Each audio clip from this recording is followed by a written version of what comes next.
अस्सलामुअलैकुम दोस्तों, आज की वीडियो बहुत ही इंपॉर्टेंट होने वाली है। साथ में एक अहम बात आपको बताता जाऊं कि आज की वीडियो मामूल के कंटेंट से हट के होगी। आमतौर पे आपको पता है कि मैं आपको प्रैक्टिकल काम करना सिखाता हूं और ये भी बताता हूं कि किस तरह से बिजनेस को स्टार्ट किया जा सकता है या नए स्टार्टअप्स कैसे शुरू किए जा सकते हैं। लेकिन आज की वीडियो जो है वो बहुत ही मुख्तलिफ होने वाली है।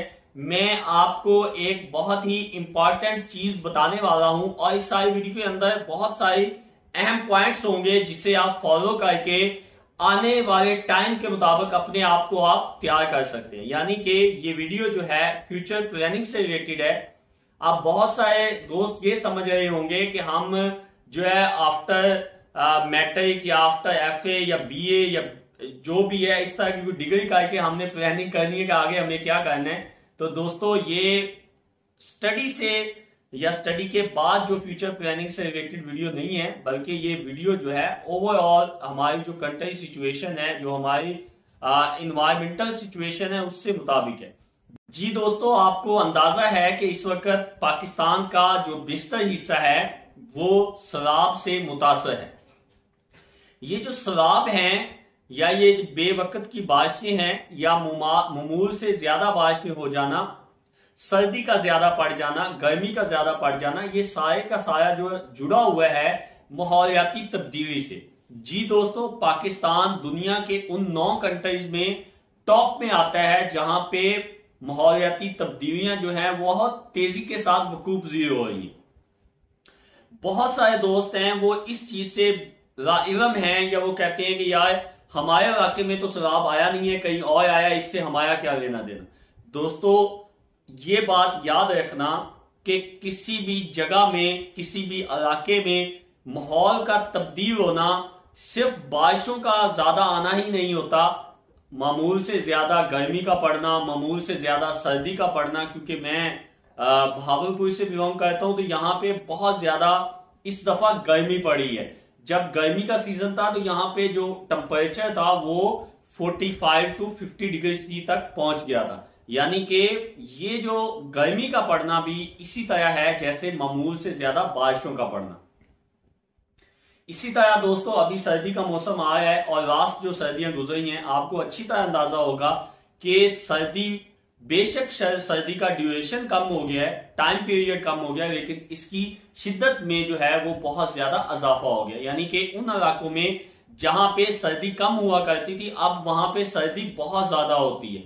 स्पेशली वो इलाके जो कि लाइफ स्टॉक यानी ये एनिमल यानी ये बकरियां, बकरे, छतरे, भेड़ें, गायें, भैंसे, इन चीजों से जुड़े हुए हैं। तो वहां पे ये बहुत ज्यादा जो है हार्मफुल या बहुत ज्यादा नुकसानदेह है। ये मैं सादा जुबान इसलिए इस्तेमाल करता हूं ताकि वो मेरे दोस्त जो मेरे जैसे हैं और मेरी वीडियोस देखते हैं उनको मेरी बात अच्छी तरह से समझ आ जाए। इसी तरह दोस्तों पाकिस्तान आपको पता है एक एग्रीकल्चर कंट्री है।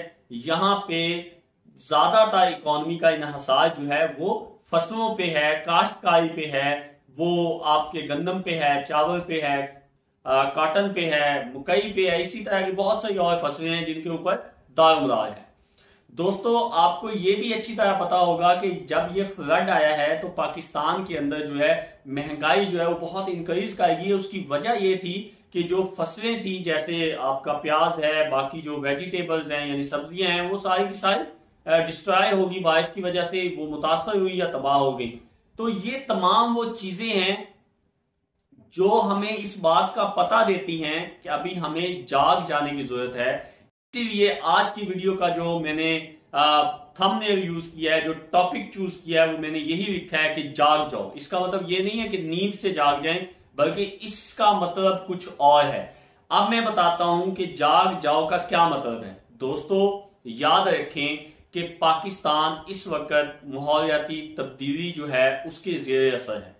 आने वाले दिन जो हैं या आने वाले साल जो हैं, जो आने वाला टाइम है वो हमारे लिए बहुत ही मुख्तलिफ होगा। मुख्तलिफ कैसे होगा?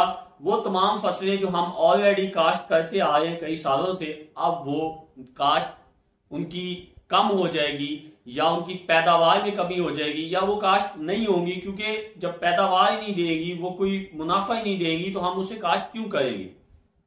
यानी कि अगर हम कोई फसल लगाते हैं, अगर उसे टाइम पे फूल और फल नहीं लगता तो हम उस फसल को नेक्स्ट टाइम काश्त नहीं करेंगे। इसी तरह दोस्तों हम एनिमल्स यानी जानवर रखते हैं, अगर जानवरों में बीमारियों की रेशो बहुत ज्यादा बढ़ जाती है, और आपको अंदाजा भी होगा कि पाकिस्तान में और साउथ एशिया में जो बहुत सारी ऐसी बीमारियां हैं जानवरों के अंदर जो पहले नहीं हुआ करती थी, जैसा कि रिम्पी स्किन वगैरह अभी गांव वगैरह में आई हुई है, और इसी तरह एनिमल्स बाकी जो हैं वो भी बहुत ज्यादा अफेक्टेड हैं डिफरेंट बीमारियों से।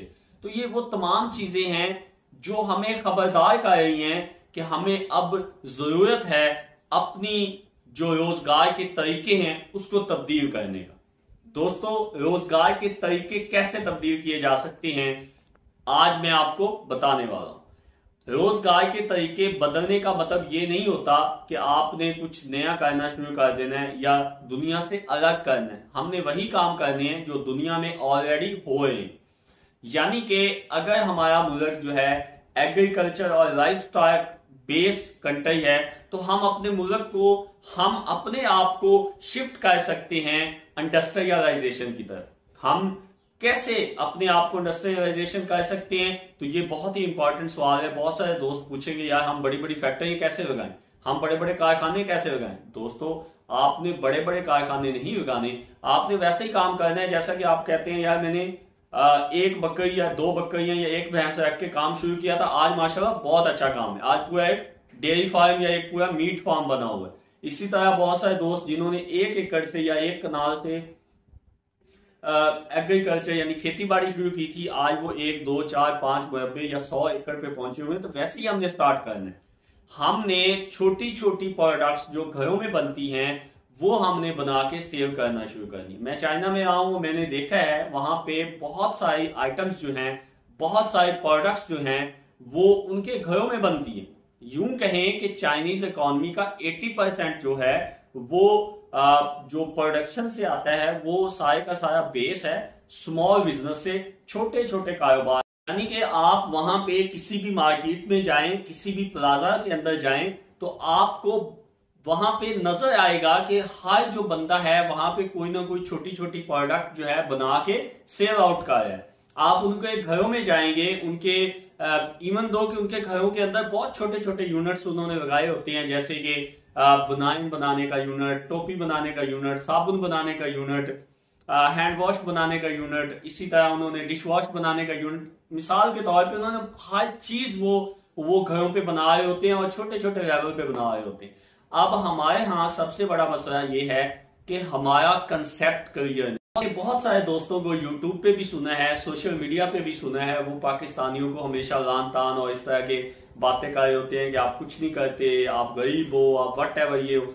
दोस्तों आपसे भी रिक्वेस्ट है, जो सोशल मीडिया पे मेरे दोस्त बैठे हुए हैं, जो मेरी कौम को समझा रहे हैं, जो उनकी बेहतरी के लिए काम कर रहे हैं, उनसे एक हम्बल रिक्वेस्ट है कि हमारी पाकिस्तानी कौम में किसी चीज की कमी नहीं है, हमारे अंदर विल पावर है, हम सब कुछ कर सकते हैं। सिर्फ समझाने की, बताने की, एक चीज सामने आने की जरूरत होती है। देखें बहुत सारे जगहों पे बहुत सारे ऐसे बिजनेसेस जो आज से 10 साल पहले नहीं हुआ करते थे, लेकिन वो आज हमारे यहाँ आम हैं, क्योंकि उन कंसेप्ट्स का, उन चीजों का हमें पहले पता नहीं होता था। अब हमें पता चल रहा है तो हम देखें उन चीजों को अडॉप्ट कर चुके हैं, हम वो बिजनेस स्टार्ट कर चुके हैं। जैसा कि मैं मिसाल देता हूं, हमारे यहाँ रिवायती तौर पे फसलें उगाई जाती थी। जैसा कि कोई दोस्त ये कंसेप्ट लेके आया ग्रीन हाउस फार्मिंग का कंसेप्ट, अब लोगों ने देखा, गवर्नमेंट ने भी उसके ऊपर फोकस किया, यूनिवर्सिटीज ने भी उसके ऊपर फोकस किया, जो लोग माहिरीन थे इस चीज के उन्होंने भी बताया कि ये भी एक चीज है, आप ग्रीन हाउस इफेक्ट के जरिए ग्रीन हाउस बना के उसके अंदर बगैर मौसम की सब्जियां उगा सकते हैं। तो देखें कितना जबरदस्त कंसेप्ट था, और आज आप देखें कि हमारे पाकिस्तान में बेमौसम की तमाम सब्जियां आपको मार्केट से मिलती हैं। तो दोस्तों हमें जरूरत है चीजों को समझने की, हमें जरूरत है काम को सीखने की, हमें जरूरत है अपने विजन को क्लियर करने की, और ये टाइम है कि हम जाग जाएं और पाकिस्तान को बेहतर से बेहतर बनाएं। आज तक के लिए इतना ही, दुआ में याद रखिएगा। वस्सलाम, पाकिस्तान पाइंदाबाद।